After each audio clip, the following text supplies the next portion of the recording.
In this case, I'm going to show you an example of creating text-based content with NotebookLM. This is NotebookLM. This is the initial page in which you can find all the books that you have created. Okay, and I'm going to show you how it works. So in this case, I'm going to be working with existing sources. This is what I have. Okay. I have the page of Bite Size, okay, from the BBC, which is actually pretty good and could work for the activity. But I want to do a treasure hunt. I'm going to work in second of ESO. I want to practice past simple, but I want to contextualize it in the 5th of November. So this is the sources, interesting sources that I found that I could previously work in class with them. Okay, so I have this page which has a video, which has a reading, which also has pictures here. Okay, explaining the story, the history, and then explaining the celebration that takes place today. And there's also a quiz that I could do them with them in class. Okay, and then I have another source, which is the explanation from the British Council, these ready to print activities for students in secondary with a bonfire night. Okay. The store, again, the history and everything, the food that is, I could print it, I could do them in class. And then I have a video that I think that it's interesting and it has the vocabulary that's more or less adapted for them. So I'm going to put these three sources in this notebook. Okay, so I'm going to copy this. I'm going to paste it here. I'm going to paste here. So I have the first one and then this one.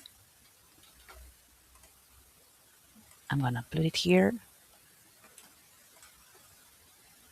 Okay, and then the link of the video by adding the fonts, just pasting it, and that's it. If I have some PDFs available, I could do them. If I could have created in Gemini a text and then bring it here, okay? And then this is the short part.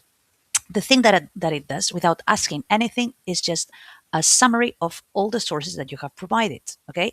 And it also gives you some questions. You have the studio here, but right now we're not going to focus on visuals because this is going to be in the next module, okay? There's many things I could do here.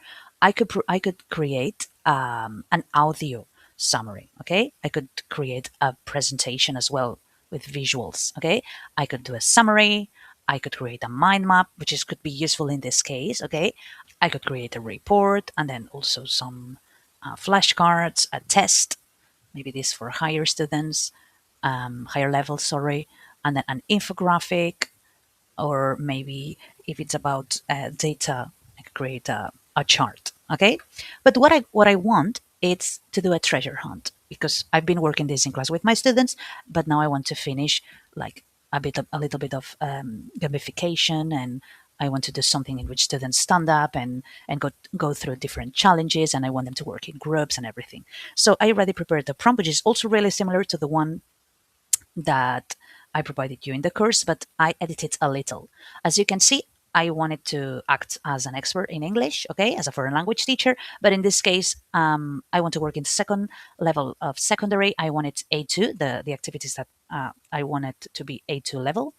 And the three things the topic I want to focus on is Guy Fawkes, the Gunpowder Plot, and then the celebration of November the 5th. And then I want it to be a treasure hunt that has 8 challenges that students have to solve, and I want to work especially past simple structures. I don't mind the vocabulary. I mean, the vocabulary could be related to the sources that I brought here. Let's see what it does. So this is what it has created. Okay. There's the instructions. It also gives some examples on how do they have to answer it. Okay. And then the challenges, which are questions related to these sources. Okay.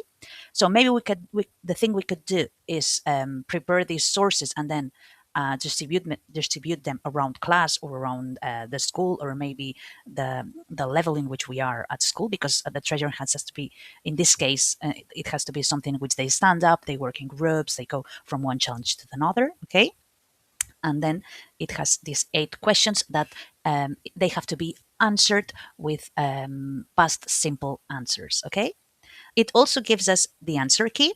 Okay, and where is the answer exactly, right? And then it gives us a pedagogical tip to make it nicer, right? or maybe more attractive or appealing to students. Okay, so in this case, if you don't want them to move, you could put it in a jelly or something like this. Okay, but what I want is for them to stand up and go around class, maybe, or maybe I'm going to YouTube classes or the corridor or something like this.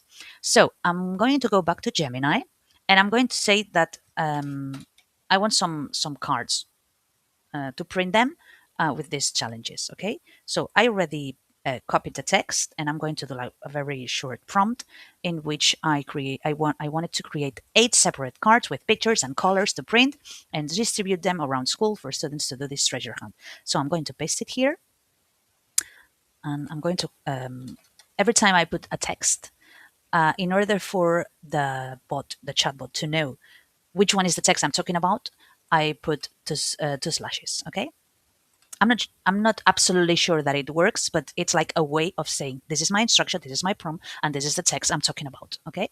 In this case, I want it to image mode. And I'm not going to talk about style, but I just want something based on text. In this case, that's why I'm not going to lose time saying what style I want. I just want some cards for to print, cut, and put around the school. So this is what it has created. Okay, I think it's pretty nice because it follows like the style of these years and everything, right? And then the only thing I have to do is just cut them, and I could put them around class with the sources as well, or I could provide the sources before and then give that to students, and or I could do it in a cooperative way, however I want. But these I have, in this case, I have text-based content with pictures, really visual and really nice.